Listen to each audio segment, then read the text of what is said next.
আমি ছাত্রনেতা জনাব নুরুল ইসলাম সাদ্দামকে তার মূল্যবান বক্তব্য পেশ করার জন্য অনুরোধ করছি।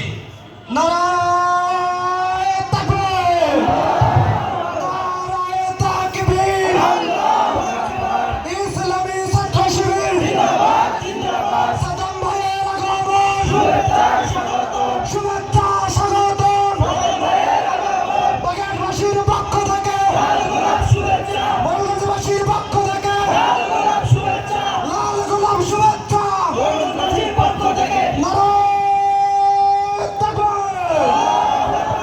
সম্মানিত উপস্থিতি, আপনারা যারা দাঁড়িয়ে আছেন, যে যার জায়গায় বসে পড়ুন। আশেপাশে যারা আছেন সবাই প্রোগ্রাম স্থলে চলে আসুন। এখনই আমাদের প্রধান বক্তা ইসলামী ছাত্র শিবিরের কেন্দ্রীয় সেক্রেটারি জেনারেল আমাদের মাঝে মূল্যবান বক্তব্য রাখবেন।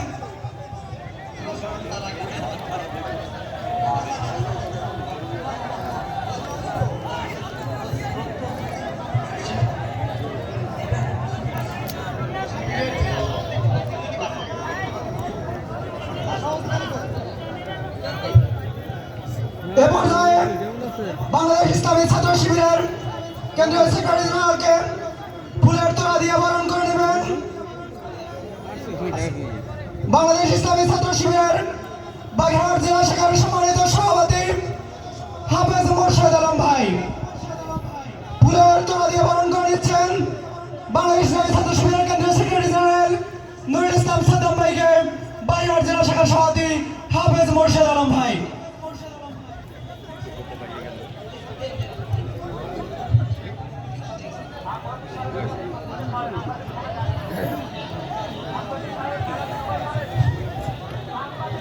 আউযু বিল্লাহি মিনাশ শাইতানির রাজিম।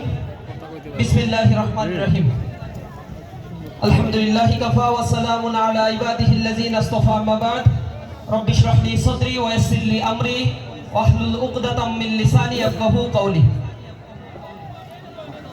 মানবতার মুক্তির আন্দোলন বাংলাদেশ জামাত ইসলামী বাগেরহাট 4 আসনের উদ্যোগে আয়োজিত আজকের এই বিশাল ছাত্র যুব সমাবেশে আমাদের মাঝে উপস্থিত রয়েছেন বাগেরহাট জেলা শাখার সংগ্রামী আমির, উপস্থিত অন্যান্য নেতৃবৃন্দ।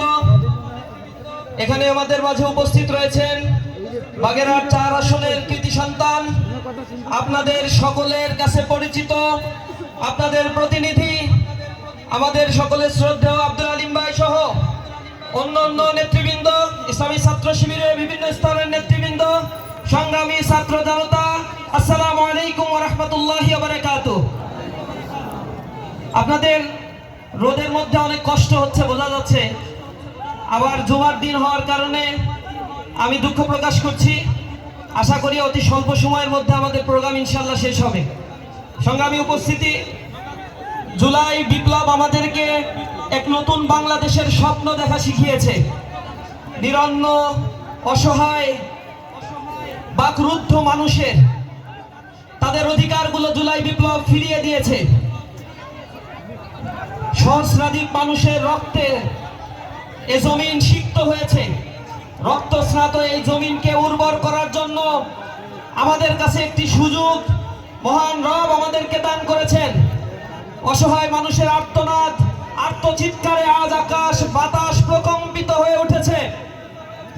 আমরা যখন আমাদের কাছে চোখ হারানো একটি ভাই এসে অসহায়ের মতো তাকিয়ে থাকে, আমরা তাদের দিকে তাকিয়ে কোনো জবাব দিতে পারি না।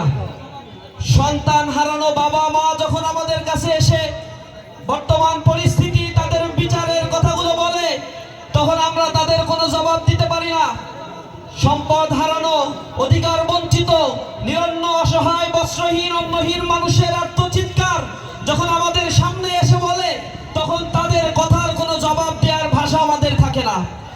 জুলাই বিপ্লব পরবর্তী যে সুন্দর একটি বাংলাদেশ গড়ার স্বপ্ন আমরা দেখেছিলাম, যে স্বপ্নটি আমরা বুকে লালন করে এ স্বাধীন মাতৃকাকে আবার নতুন ভাবে প্রস্ফুটিত করার স্বপ্নে আমরা বিভোর হয়েছিলাম, আমরা তিক্ততার সাথে লক্ষ্য করছি আমাদের এই দেশে জুলাই পরবর্তী ঐক্যর পরিবর্তে এক শ্রেণী ফাটল ধরানোর জন্য উঠে পড়ে লেগেছে। সর্বব্যাপী চাঁদাবাজি, দুর্নীতি,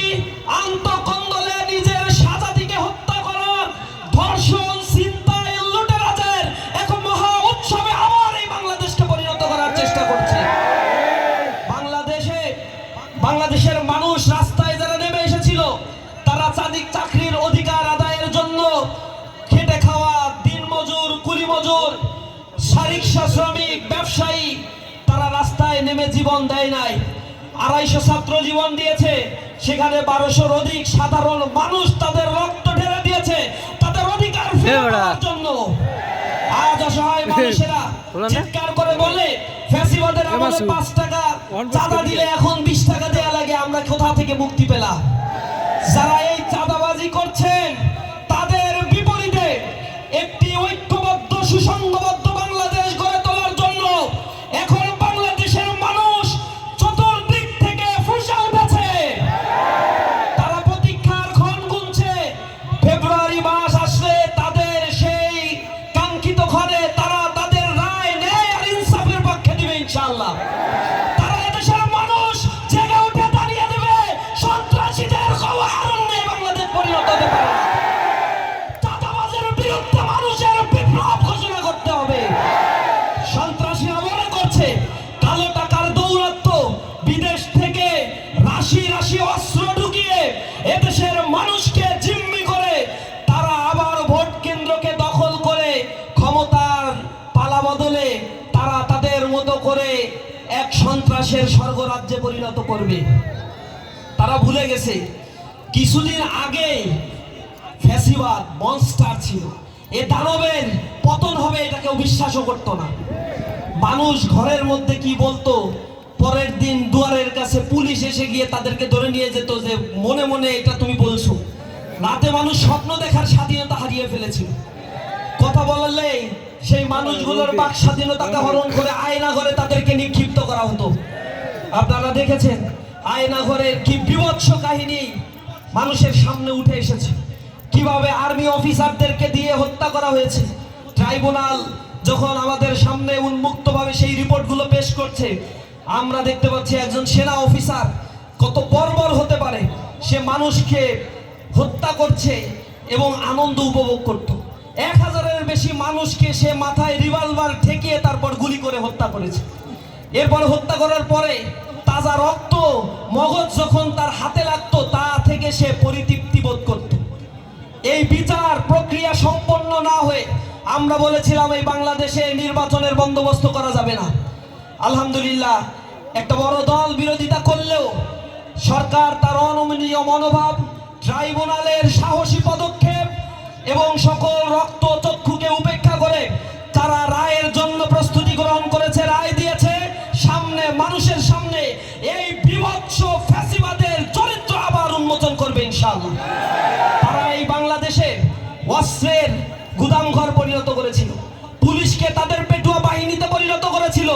যেমনি ভাবে স্বাধীনতা পরবর্তী বাকশাল কায়েম করে তার পিতা এই বাংলাদেশে হাজার হাজার মানুষকে রক্ষী বাহিনী দিয়ে হত্যা করেছিল, ঠিক তেমনি ভাবে তার সন্তান তার কন্যা এই বাংলাদেশের জন্য সবচেয়ে বড় অভিশাপ।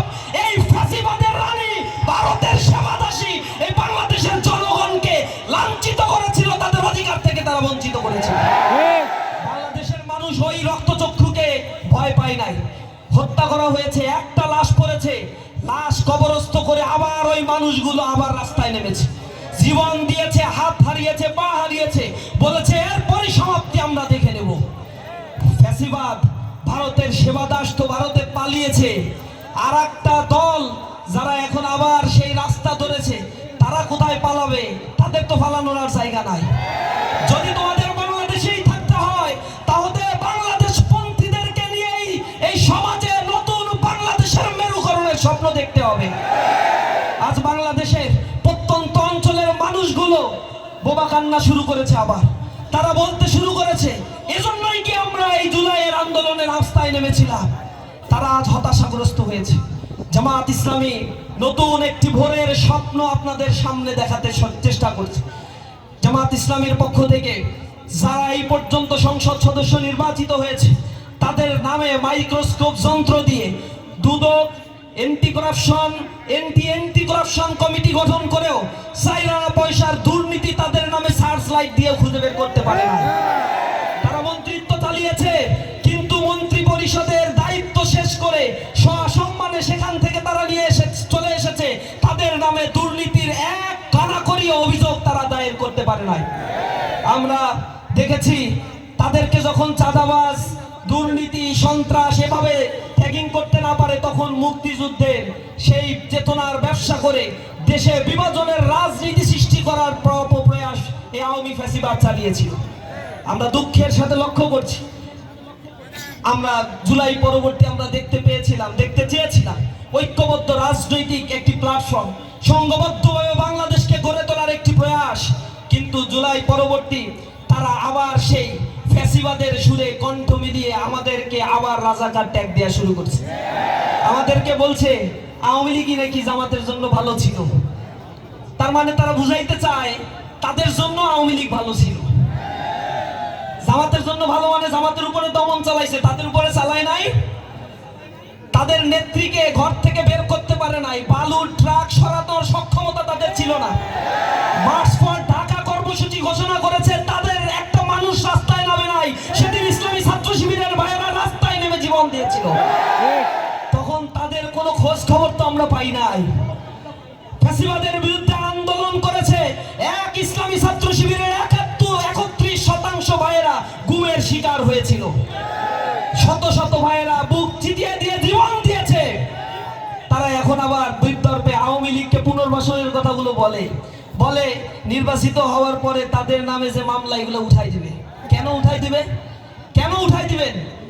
জবাব নাই, কারণ এতদিন মামলা বাণিজ্য করছে। তারা মামলা বাণিজ্য করে কোটি কোটি টাকা হাতিয়ে নিয়ে আপনাদের এলাকার আশেপাশে চরিত্র দেখবেন, যে নেতা দুমুঠো খাইতে পারতো না তার এখন 5 তলা বিল্ডিং হয়েছে কিনা, যে রিক্সায় চড়তে পারতো না, সাইকেলের চেইন লাগানোর ক্ষমতা ছিল না, টাকা ছিল না, সে নেতা এখন প্যারাডো গাড়িতে চড়ে, ব্যাংকে টাকা জমাচ্ছে।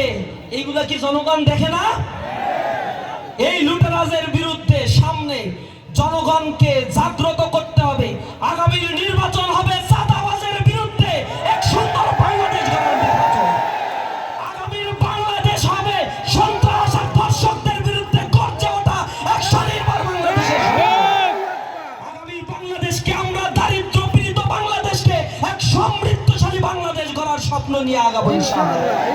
এই বাংলাদেশে এখনো পর্যন্ত 6,20,00,000 মানুষ দারিদ্র সীমার নিচে বসবাস করছে।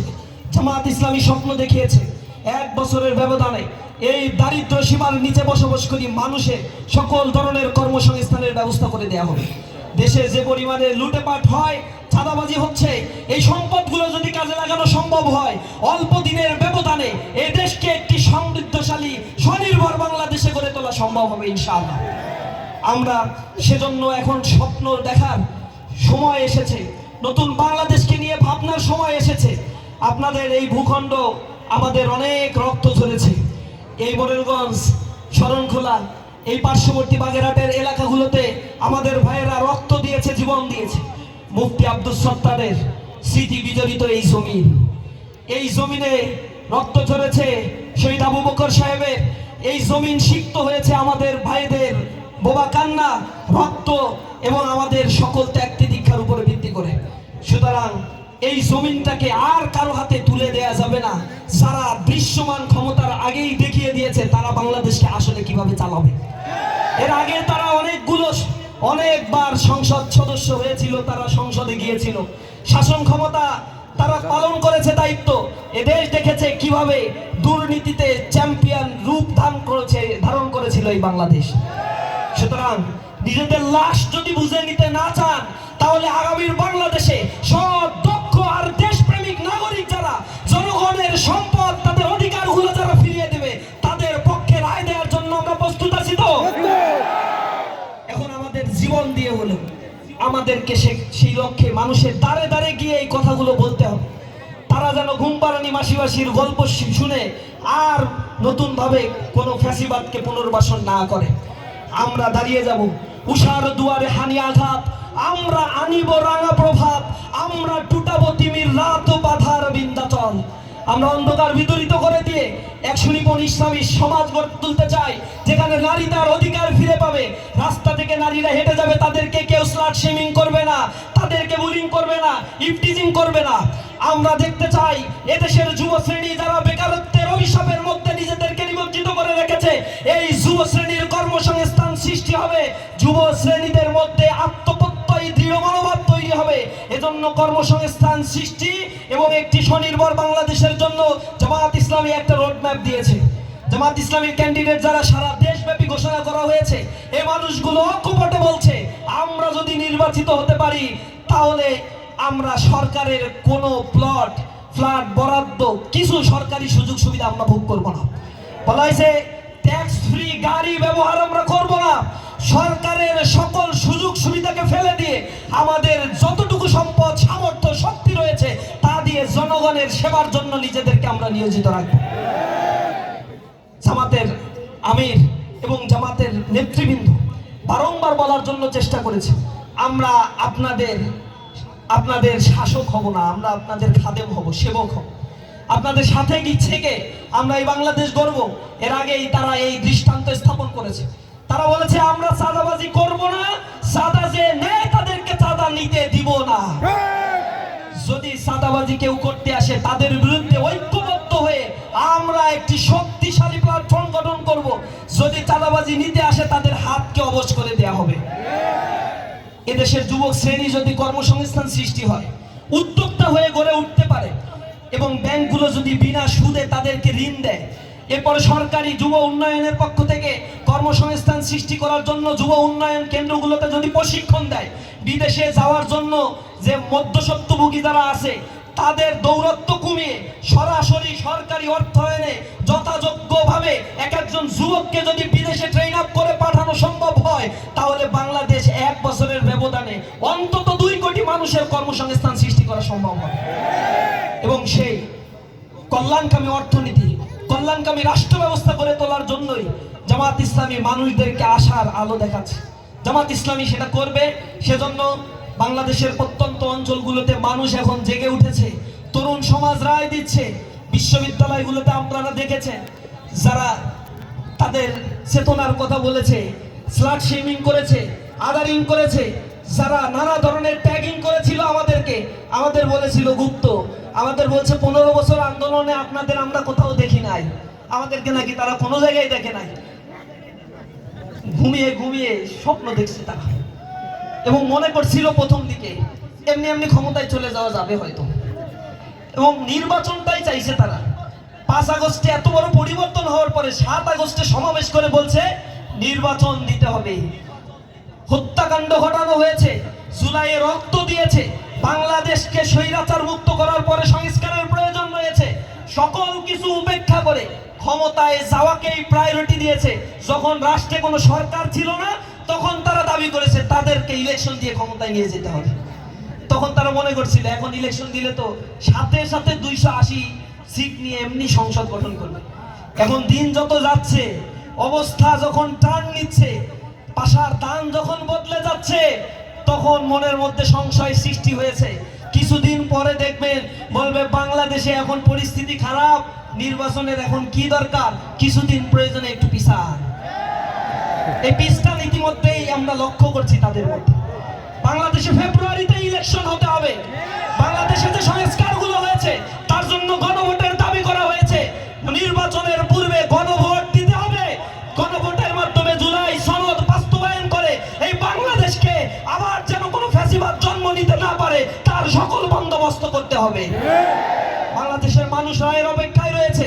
চাঁদাবাজদের হুঁশিয়ার দিয়ে উচ্চারণ করে দিয়ে বলতে চাই, এখনো যদি তোমরা লাগাম না টানো তাহলে আগামীর বাংলাদেশে তোমাদের এই বাংলাদেশে আর জায়গা হবে না ইনশাআল্লাহ। জনগণ তাদের রায় দিয়ে বুঝিয়ে দিবে কোন আধিপত্যবাদী শক্তি, কোন সন্ত্রাসী গোষ্ঠীর জায়গা এই বাংলাদেশের জমিনে হবে না। আমরা চাই আগামীতে নতুন বন্দোবস্তে সকল রাজনৈতিক জনকল্যাণমূলক কার্যক্রমের মধ্য দিয়ে মানুষের পালস বোঝার জন্য চেষ্টা করুক। জনগণের পাশে গিয়ে তারা জনগণের অধিকার নিয়ে কথা বলুক এবং জনগণের কথা অনুযায়ী রাষ্ট্র পরিচালনা করার জন্য যে প্রতিশ্রুতি তারা দিচ্ছে এই প্রতিশ্রুতিগুলো তারা বাস্তবায়ন করুক। আমরা সর্বোপরি আশা জায়গায় আপনাদেরকে উদাত্তভাবে বলতে চাই, বাগেরহাট 4 আসনটা নিঃসন্দেহে আমাদের জন্য অনেক গুরুত্বপূর্ণ একটা আসন। এর আগে এখানে আল্লাহ রাব্বুল আলামিন আমাদেরকে সম্মানিত করেছিলেন, নিঃসন্দেহে ভবিষ্যতেও এই সম্মান আল্লাহ রাব্বুল আলামিন আমাদের দিবেন। সবাই নিজ নিজ জায়গা থেকে সর্বোচ্চ শক্তি বিনিয়োগ করে আমাদের দাওয়াতগুলো মানুষের কাছে, কথাগুলো মানুষের কাছে পৌঁছে দেওয়ার উদাত্ত আহ্বান জানিয়ে আমার কথা শেষ করছি। আসসালামু আলাইকুম ওয়া রাহমাতুল্লাহি ওয়া বারাকাতুহু।